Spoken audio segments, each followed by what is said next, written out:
Welcome to the Maze of History podcast. In The Maze Runner, a dystopian science fiction novel and a subsequent movie by American author James Dashner, there's a beautiful quote. Is this the beginning of the maze or the end? No doubt, when you look at the patterns of events in history, you cannot stop getting amazed and think, damn, this seems familiar. This has happened before. So have a cup of tea, my friends, and relax, because it was a cup of tea that changed the world to what we see today, and maybe, just maybe, controlling the events that continue to shape our future.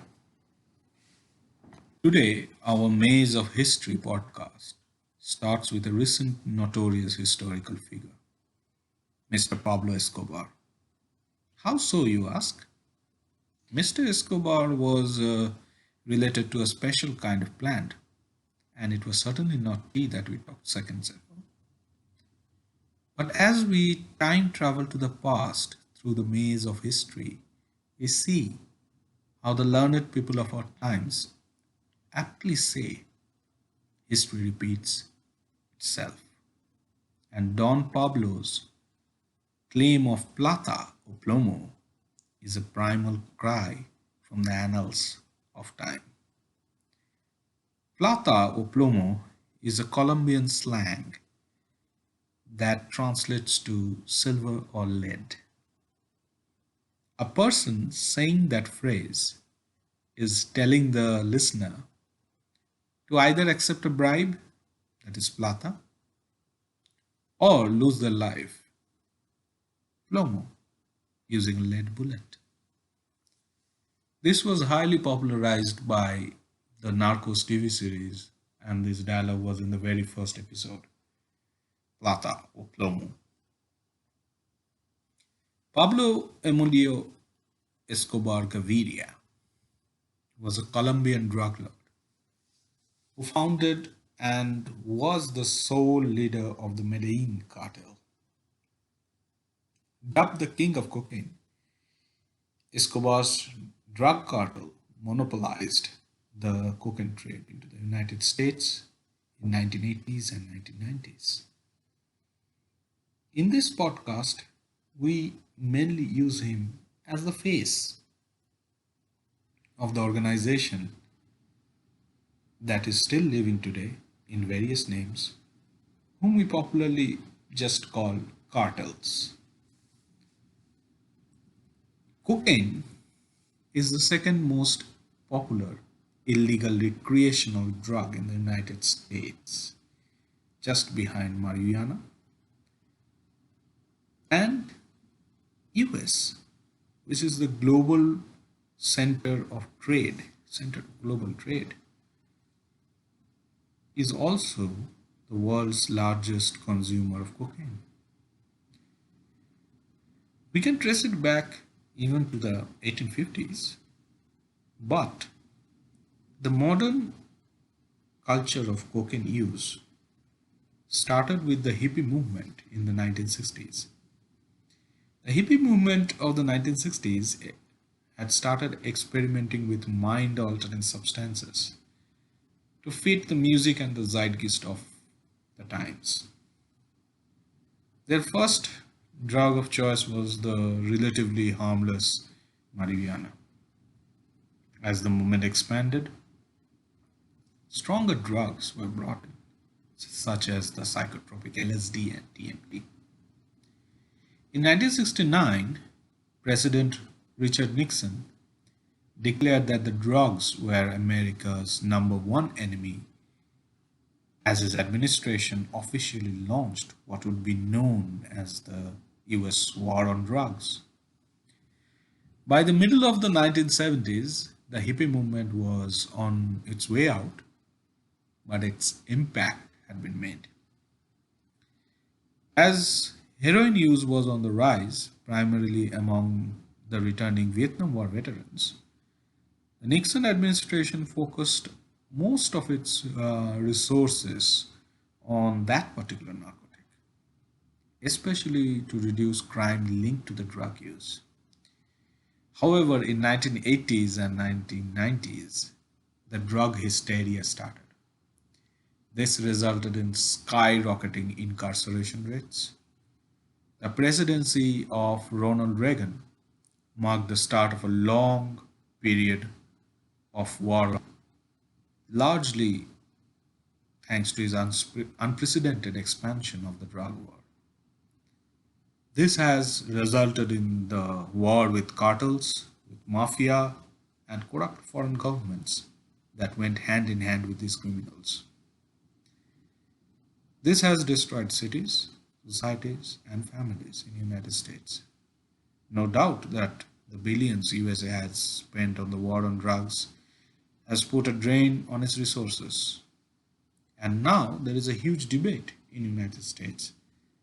And the governments, the state, the federal, are being forced to think about the legalization of certain drugs. But what if I say this is a pattern? This has happened before. Guys, there is no way to sugarcoat this. The cartels have always existed. Just like any other phenomenon in history, they have just changed names.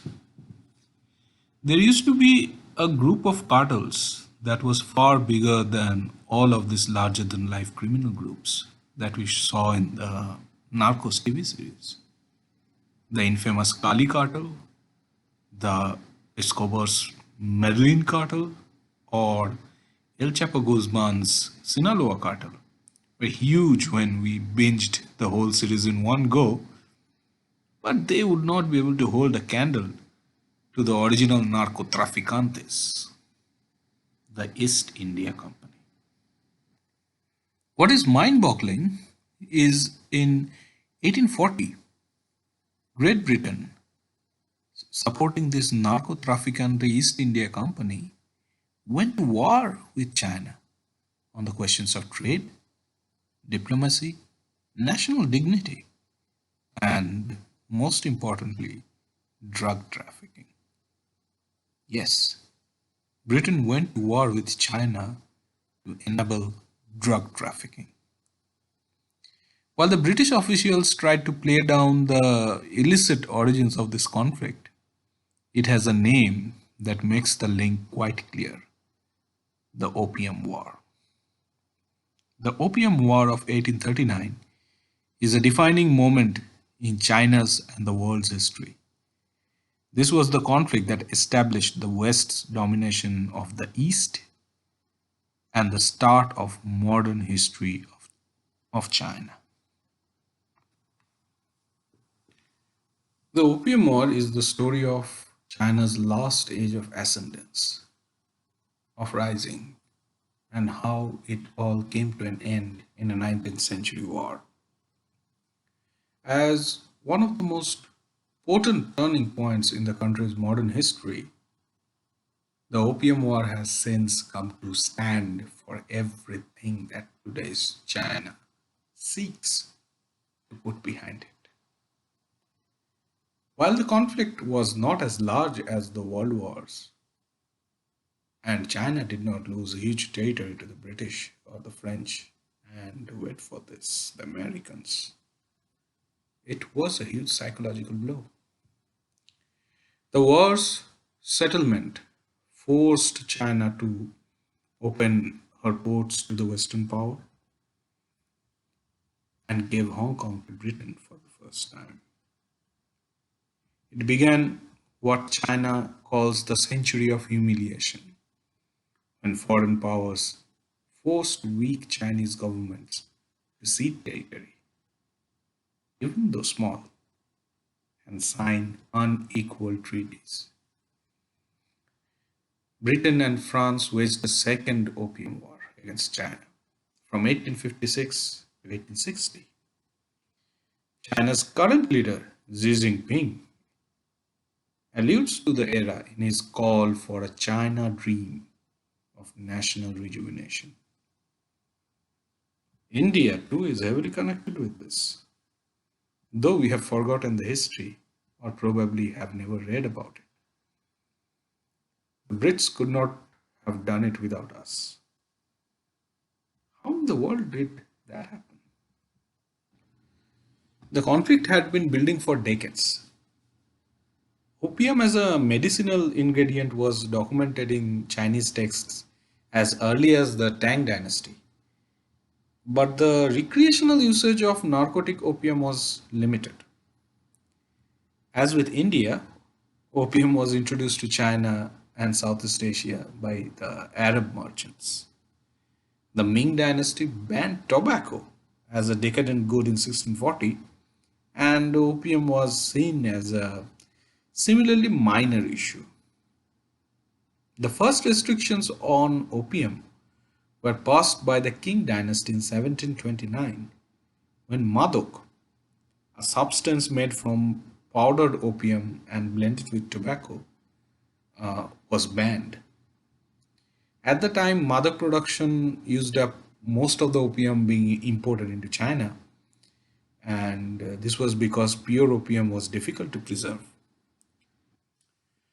The consumption of Javanese opium rose in the 18th century, and after the Napoleonic Wars, resulting in the British occupying Java, British merchants became the primary traders of opium.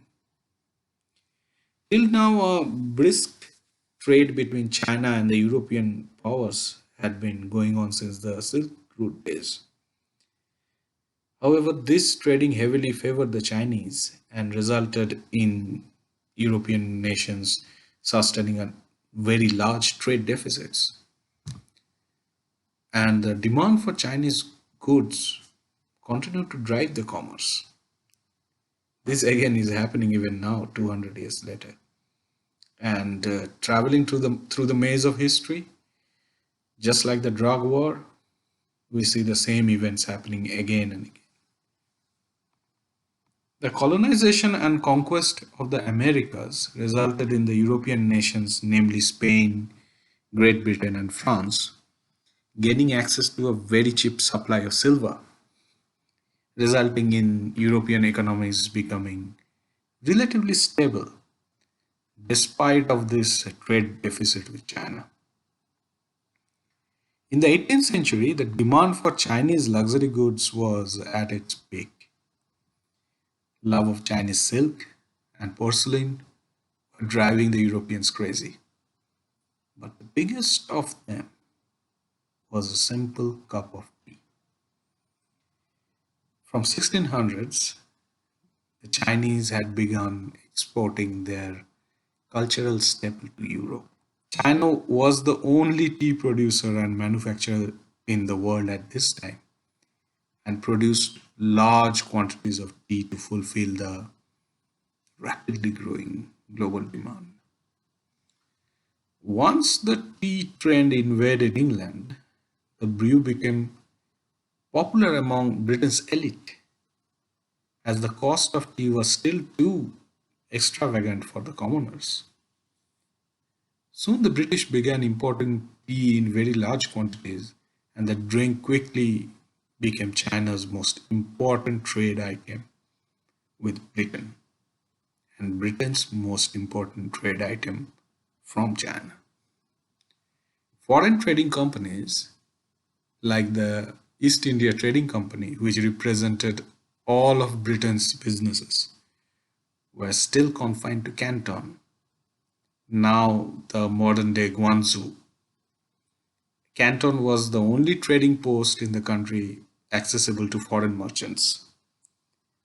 Despite this, China still enjoyed surpluses of trade with the Western entities. The tea trade also gave birth to the colonial territory of Hong Kong.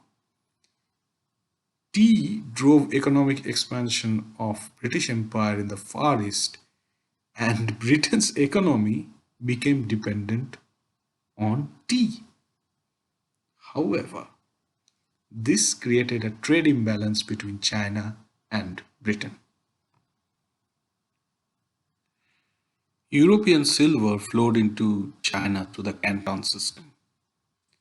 and foreign trade, the incoming foreign trade was confined to the southern port city. Britain, which had just conquered India through the great smugglers of that time, East India Company, began cultivating opium in India.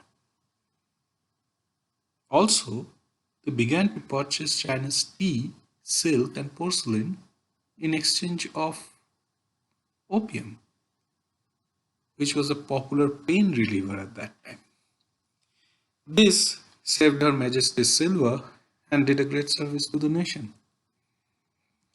The British East India Company began to grow opium in our very own Bengal, in the present day Bangladesh, and allowed private British merchants to sell opium to the Chinese smugglers for illegal sale in China.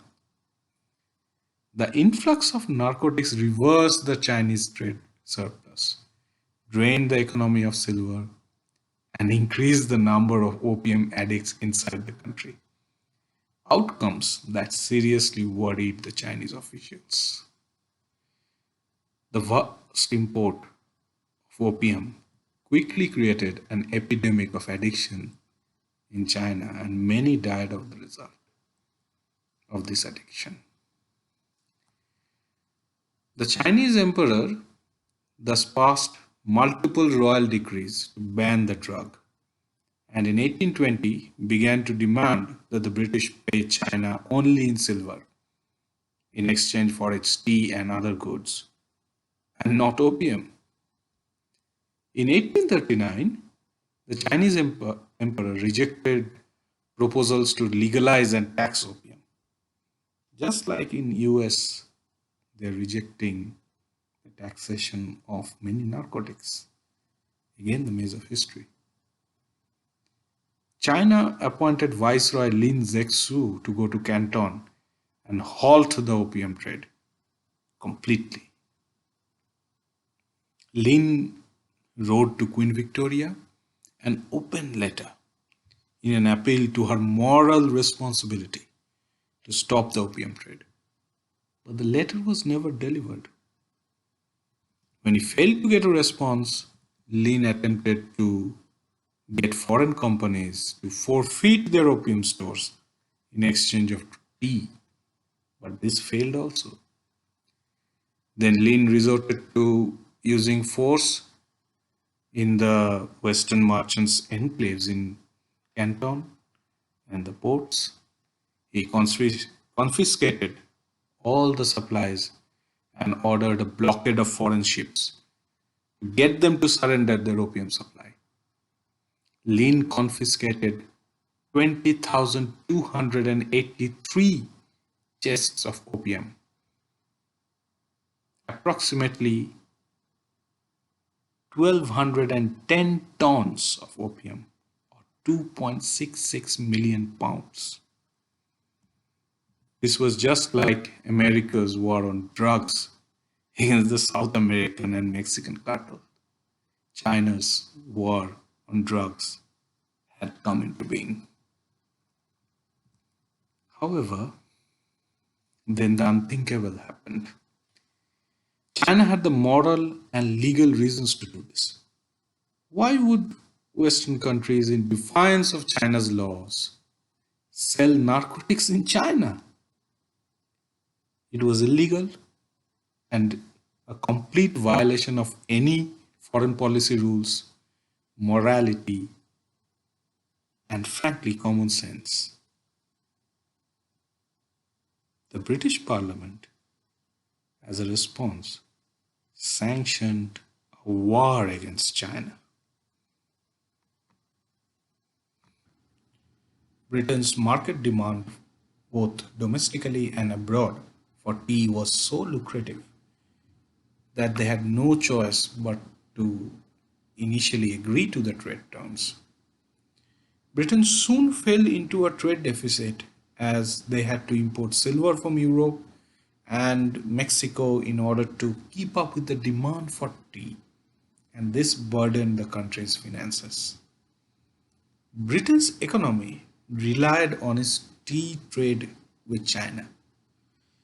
The government knew that if they continued to export silver out of the country, they would go broke. The British were able to inherit an existing opium industry from the declining Mughal Empire, which had for centuries profited by selling unrefined opium inside the empire. However, unlike the Mughals, the British saw opium as a potentially valuable export. The East India Company itself neither produced nor shipped opium, but it did set the laws allowing for opium cultivation and transport of this drug to company controlled ports. From Calcutta, our very own Calcutta, the company's Board of Customs, Salt, and Opium.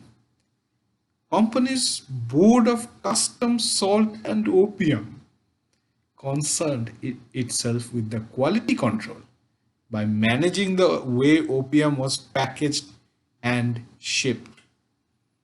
So, as a means to reduce their deficit, the British started quietly, very quietly, smuggling opium into China in exchange for tea. By the late 18th century, the company and its properties in the Malwan farmlands, the present day region where western and central Madhya Pradesh exists, and parts of southern Rajasthan and northern Maharashtra states, they had been hit hard by the introduction of factory produced cotton cloth. And these used cotton grown in Egypt or American South. The opium was indeed a lucrative replacement and was soon being auctioned in ever larger amounts in our very own Calcutta. Private merchants bid on and acquired goods at the Calcutta auction before sailing to southern China. British ships brought their cargoes to islands of the coast, especially in Lintin Island, where the Chinese traders with fast and well armed small boats took the goods inland for distribution and paying for the opium in silver. The Chinese Qing administration initially tolerated opium importation because it created an indirect tax on the Chinese subject. And as the increasing silver supply available to the foreign merchants through the sale of opium encouraged the Europeans to spend more and more money on Chinese goods, they were tolerating this kind of transgressions. Remember how Pablo Escobar used to flow in the cocaine using planes, using Boeing jets and boats? This is the same thing, only 200 years into the past. Happily, in the early 19th century, the American merchants also joined the trade. They began introducing opium from Turkey and and into the Chinese market rather, and this supply was of lesser quality but cheaper, and the resulting competition among British and American merchants drove down the price of opium. Proper market, proper market economy, as you call it now. This led to the increase in the availability of the drug for the Chinese consumers. This, of course, furthered China's opium epidemic. Then came the decision of Chinese authorities to put a halt on all of this and the events of Kowloon.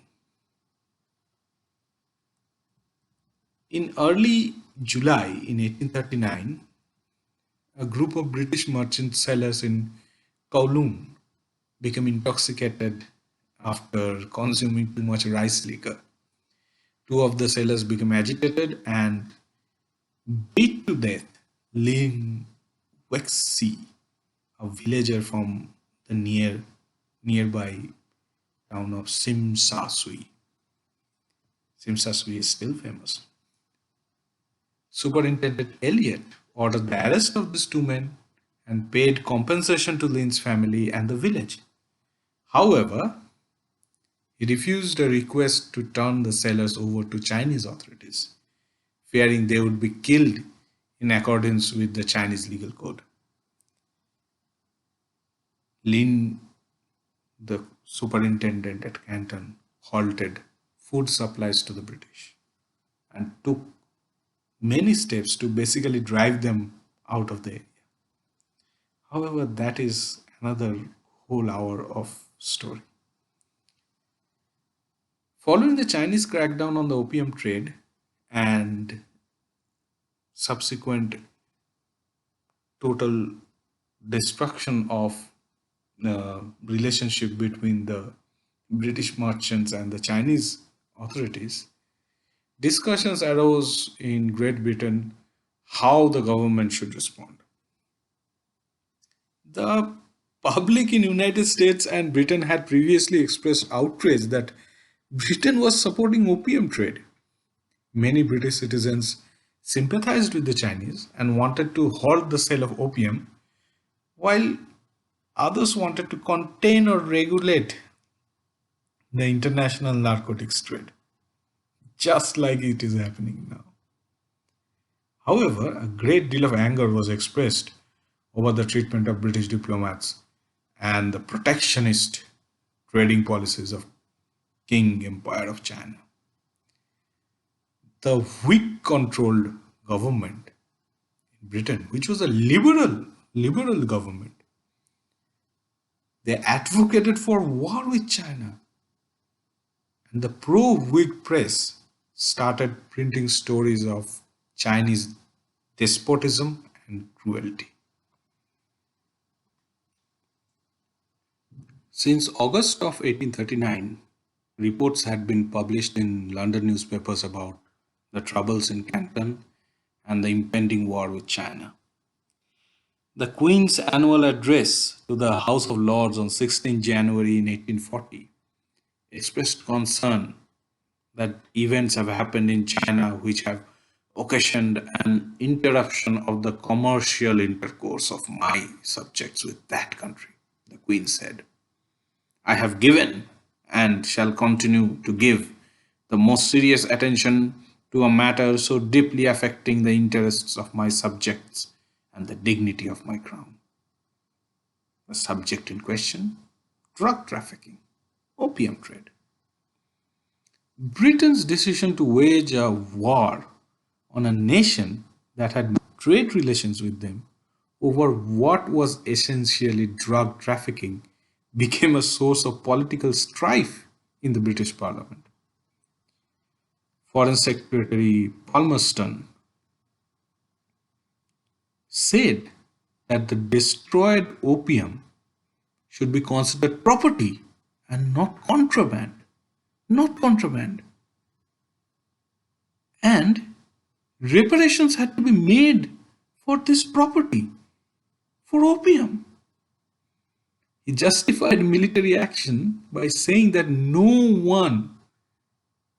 one could say that he honestly believed in the motive of the Chinese government had been to promote moral habits among its citizens. And the war was being fought to stem China's balance of payments of deficit. After many debates in the parliament and the defeat of the anti-war motion in the parliament, Prime Minister Melbourne decided on 1st of October 1839 to send an expedition to China. In early November 1839, Palmerston, the Foreign Secretary, introduced George Eden, the first Earl of Auckland, the Governor General of India, to prepare military forces for deployment in China. Yes, it is from India that the Opium War was fought. The British went to war with China from India. William Gladstone, who would eventually become Britain's fourth longest serving prime minister, wrote in his diary at the time, "I am in dread of the judgments of God upon England for our national iniquity towards China." The British government dispatched a military force to China, and in the ensuing conflict, the Royal Navy used its naval and gunnery power to inflict destruction on Chinese ports. China, for 100 years, had no need of a navy, no need of maritime policies, as the mainland itself was so strong. They suffered a humiliating defeat to a smaller Western power. No doubt today you see that the country flexing its muscles in South China Sea and building a huge maritime power base.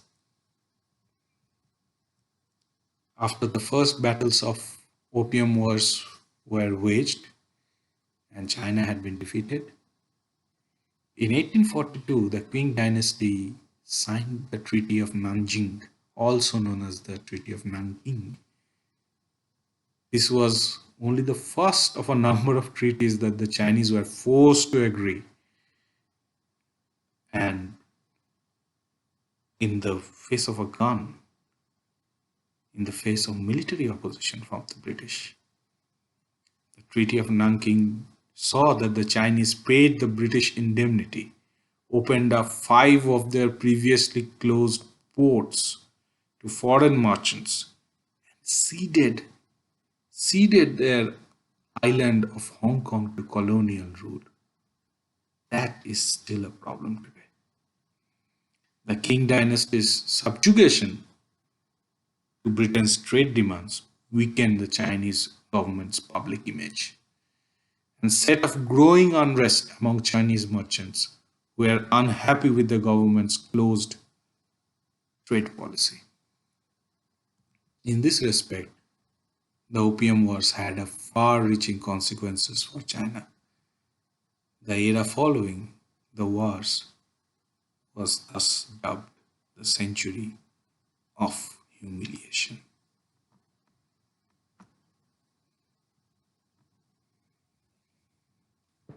However, the story, my friends, does not end here. There are still a few steps to go to complete the maze of real politics and world politics, and how a cup of tea changed the world. It was mid 19th century. Britain was now an unchallenged empire. It had now controlled about a fifth of the world's surface. Yet, its weakness had to do everything with tiny leaves soaked in hot water. Tea was still the most popular drink in the country. The problem? All the tea in the world came from China, and Britain could not control the quality or the price. So, around 1850, a group of businessmen set out to create a tea industry in a place they did control, India.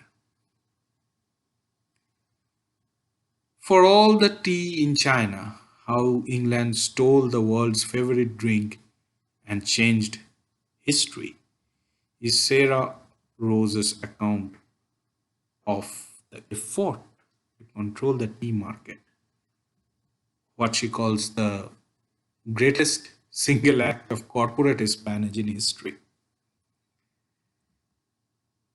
Sarah, in her book For All the Tea in China, How England Stole the World's Favorite Drink, which I just mentioned, writes very beautifully.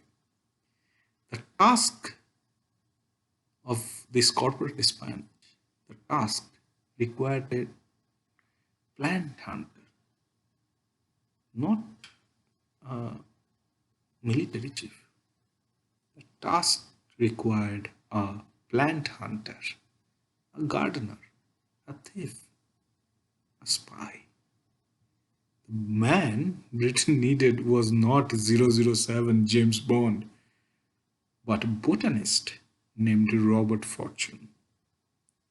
Fortune was the agent sent to sneak out of China the plans and the secrets of tea production. Amid the destruction of diplomatic relations between Britain and China, the Scottish botanist Robert Fortune was thrust into the thick of it. In 1842, when the first Opium War between Britain and China ended with the Treaty of Nanking, Fortune was commissioned by the Royal Horticultural Society to undertake a 3-year plant collecting expedition in China. He was attacked by pirates, he was attacked by bandits, and he encountered all kinds of disease and storms. And he also went in disguise, dressed up as if he were a wealthy Chinese merchant. And upon his return, he published a travelogue in which he described his adventures. Fortune was then approached by a representative of East India Trading Company who asked him to return to China, this time not to research, but to smuggle tea out of the country. They really wanted good tea stock from the very best gardens in China, but they also needed experts. They needed the Chinese to go to India to teach the British planters as well as Indian gardeners. So it is Argo, the movie Argo all over, where you not only steal the secret, the trade secrets, but also the people, the experts, out of the hands of a country, a organization. Nevertheless, Fortune succeeded. He not only managed to get the seeds from China to India, but also people. And the impact on the tea trade, was immense. Within his lifetime, India surpassed China as the world's largest tea grower. We Indians really did something with the British, did we not? History is not as simple as it looks, my friends.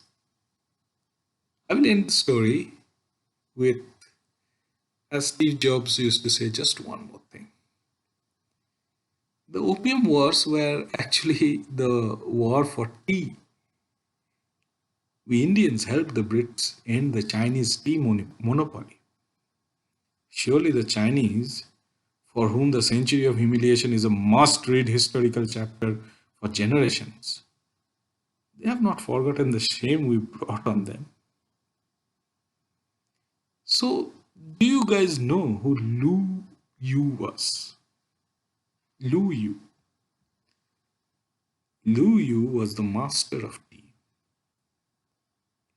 His monumental book, The Classic of Tea, was the first definitive work on cultivating, making and drinking tea. And get this man was born in Hubei province, where Wuhan is situated. Just a little mischievous conspiracy theories for you guys to enjoy in your head. Have a good day. Stay safe.